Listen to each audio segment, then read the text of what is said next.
Assalamualaikum warahmatullahi wabarakatuh. Apa kabar anak-anak Miss sekalian? Semoga dalam keadaan sehat dan juga semangat ya.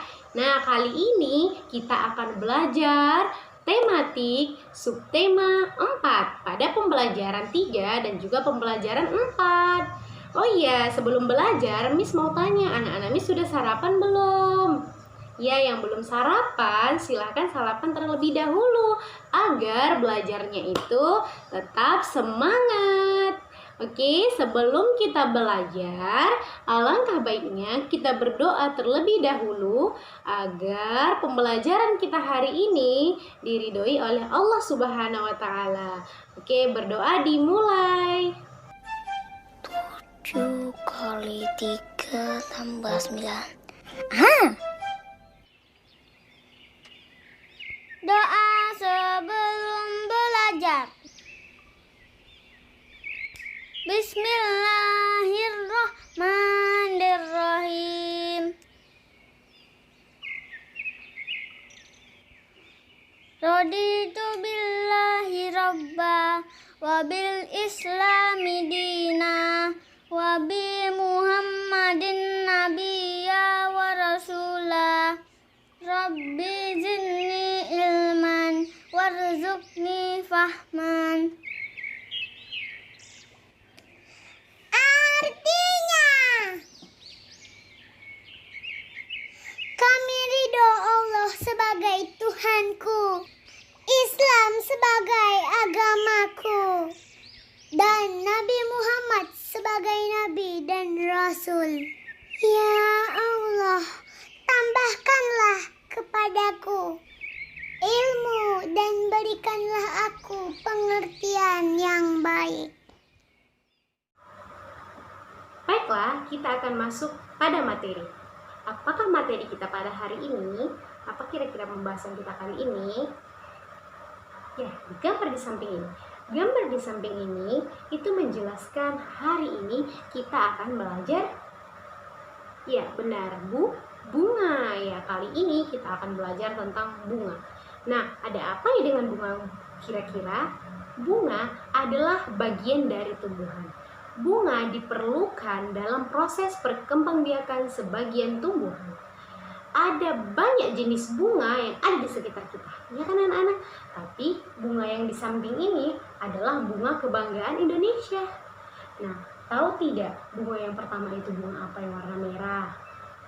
Ya, bunga Raplesia. Nah, bunga Raplesia ini sangat langka dan hanya ada di Indonesia bagian timur. Iya, benar. Yang kedua, yang warna pink, bunga apa? Ya, bunga anggrek. Bunga anggrek juga merupakan bunga kebanggaan Indonesia. Dan yang ketiga, ada bunga melati. Bunga melati juga merupakan bunga kebanggaan Indonesia. Nah, jadi anak-anak Miss tahu kenapa bunga-bunga tersebut mewakili karakteristik sebuah bangsa. Karena Indonesia itu kan memiliki bunga nasional. Sebutan lain untuk bunga nasional Indonesia itu adalah puspa. Bunga melati putih yang tadi, yang warna putih itu disebut sebagai puspa bangsa.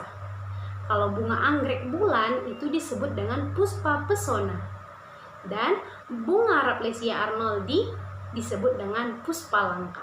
Jadi, bunga nasional itu adalah bunga yang dapat mewakili karakter suatu bangsa dan juga negara. Tahu tidak, kalau negara Belanda, bunga nasionalnya itu adalah bunga tulip. Kalau Inggris, itu bunga nasionalnya itu adalah bunga mawar. Jadi, setiap negara itu mempunyai bunga nasional sebagai yang melambangkan karakteristik dari suatu bangsa. Jadi mewakili karakter dari suatu bangsa. Nah, bunga ini sangat bermanfaat bagi manusia. Jadi ketika ada suatu perayaan pernikahan, pasti ada yang menyediakan bunga. Ada untuk ucapan duka cita, juga bisa menggunakan bunga. Dan bunga juga sangat kita perlukan untuk membuat menarik rumah kita. Jadi kalau misalnya di taman kita itu banyak bunga, maka rumah kita akan terlihat indah. Nah, jadi bunga yang berwarna-warni itu membuat kita mempunyai ide untuk membuat karya. Jadi ide karya yang seperti apa yang ingin kita buat ketika kita melihat suatu bunga. Nah, gambar di samping. Nah, gambar di samping ini itu menjelaskan kita membuat sketsa bunga. Jadi bunga apa saja silahkan dibuat sketsanya. Kemudian kita ambil kertas origami, terserah mau warna apa saja. Bagian bunganya itu boleh 2 warna, boleh warna merah, boleh warna pink, sesuai dengan kesukaan anak-anak Miss. Kemudian digunting secara rapi ataupun dirobek origaminya ya. Kemudian tempel pada sketsa bunga yang ada di sini. Sketsa bunga yang masih berwarna putih. Jadi nanti kalian tempel maka warnanya akan menjadi. Dan dia tersebut tadi akan lebih indah. Silahkan ya, boleh dengan warna apa saja, boleh dicoba di rumah. Oke? Dan seterusnya kita akan membahas tentang perkembangbiakan tumbuhan dengan umbi. Nah, ternyata tumbuhan juga ada yang berkembang biak dengan umbi. Nah, umbi yang pertama itu adalah umbi batang. Yang kedua adalah umbi lapis. Yang ketiga adalah umbi akar. Nah, ubi jalar dan juga kentang itu merupakan contoh tumbuhan yang berkembang biak dengan umbi batang. Iya betul. Kalau yang contoh yang di samping ini, bunga bakung sama bawang itu berkembang biak dengan umbi lapis. Bawang itu kan berlapis-lapis, jadi dia itu berkembang biak dengan umbi lapis. Sedangkan singkong dan wortel dia itu berkembang biak dengan umbi akar. Jadi dia itu terbentuk umbinya itu dari akar. Nah, anak-anak Miss masih ingat? Ada umbi batang, ada umbi lapis, dan ada umbi akar. Umbi batang itu contohnya adalah ubi jalar dan juga kentang. Kalau umbi lapis contohnya adalah bawang dan bunga bakung. Iya betul. Sedangkan umbi akar contohnya adalah singkong dan wortel. Iya benar. Seperti gambar di samping ini. Gambar di samping ini adalah contoh-contoh dari tumbuhan berkembang biak dengan umbi. Nah, itu dia contoh dari tumbuhan yang berkembang biak dengan umbi. Jadi mereka itu bisa tumbuh kembali itu dengan umbi. Nah, menanam umbi batang itu sangat mudah.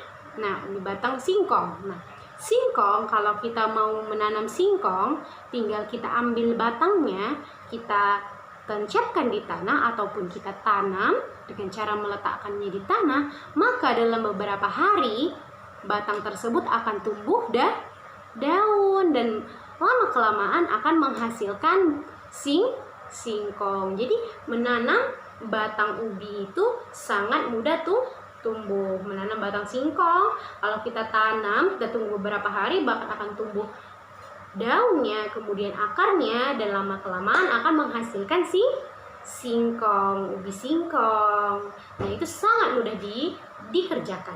Jadi kalau anak-anak Miss mau bertanam, itu sangat cocok di sekitaran rumah. Di sini juga kita akan membahas tentang umbi-umbian, merupakan makanan yang sangat digemari sebagian besar masyarakat Indonesia. Karena si ubi-ubian ini bisa diolah dalam berbagai jenis makanan.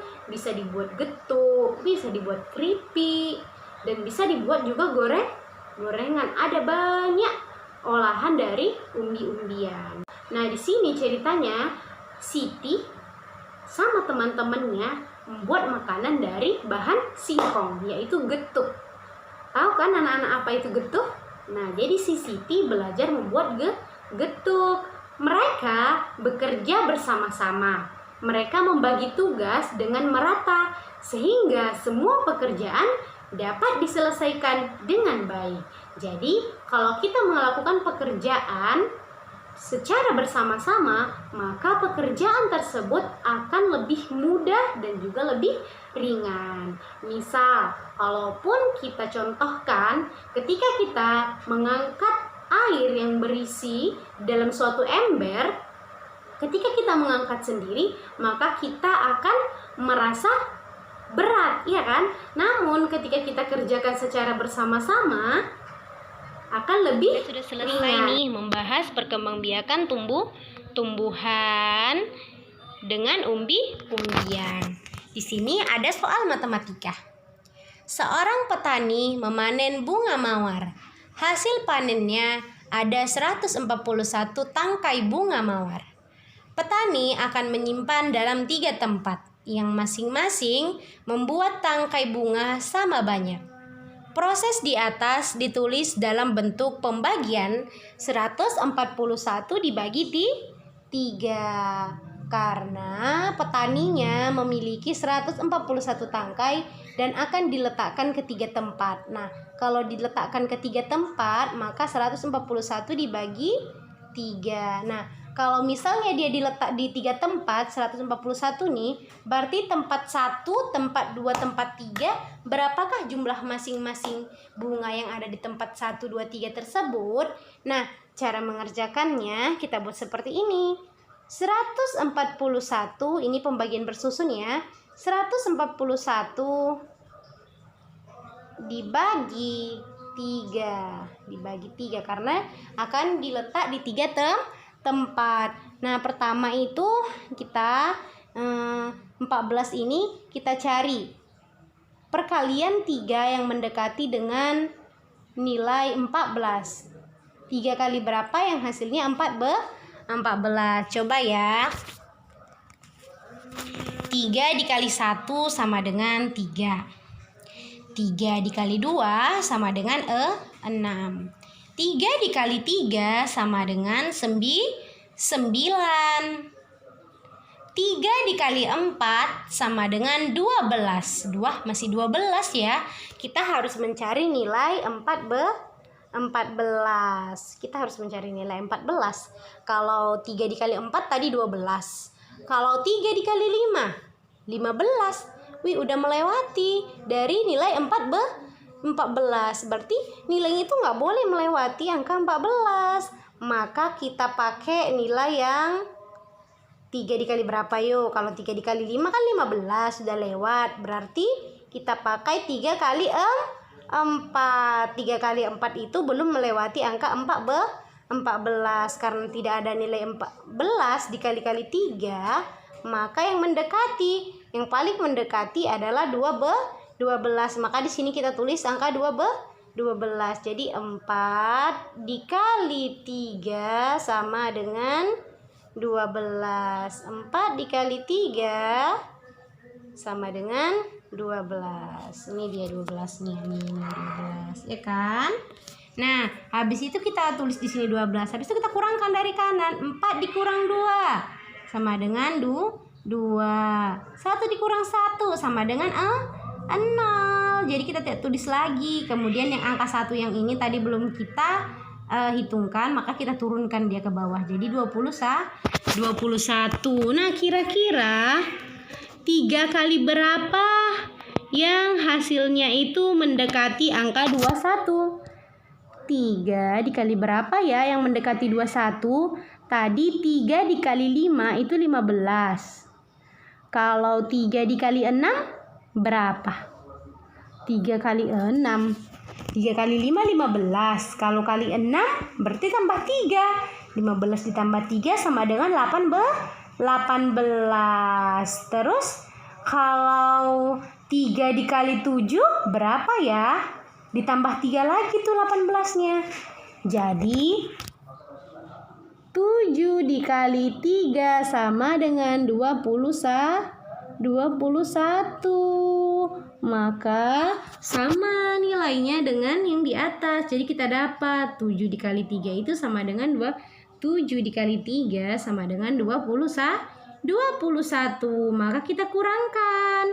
1 dikurang 1 0, 2 dikurang 2 0. Dan kenapa bisa kita tulis 7 di sini? Karena 7 lah dikali 3 menghasilkan nilai 21. Nah, di sini itu hasilnya sama dengan 0. Maka habislah bunga tersebut kita bagi ke 3 tempat. Jadi masing-masing tempat yang 3 ini, tempat 1, 2, dan 3 itu berarti ada 47 tangkai. Begitu caranya anak-anak.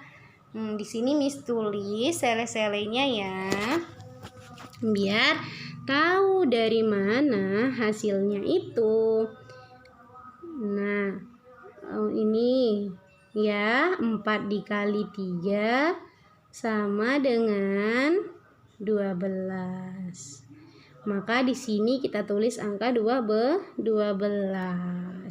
Kemudian kita kurangkan dengan 14 nih. Nah, makanya hasilnya 4 dikurang 2 sama dengan 2. Angka satunya turun jadi 21. Nah, 7 dikali 3 sama dengan 7 dikali 3 sama dengan 21. Maka 21 tadi sisanya kita kurangkan dengan 21, maka hasilnya 0. Jadi masing-masing tempat itu ada 47 tangkai bunga mawar. Semoga tetap semangat ya. Semoga anak-anak Miss paham dan dipelajari berulang-ulang di rumah agar terbiasa dengan perkalian dan pembagian. Selamat mencoba ya anak-anak Miss. Kita telah selesai. Matematika ini adalah pelajaran penutup kita pada hari ini. Nah, tadi semoga pelajaran-pelajaran yang sudah Miss sampaikan masih diingat ya.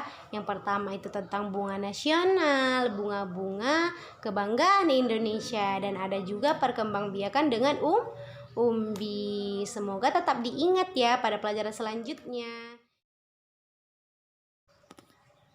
Alhamdulillahirrabbilalamin.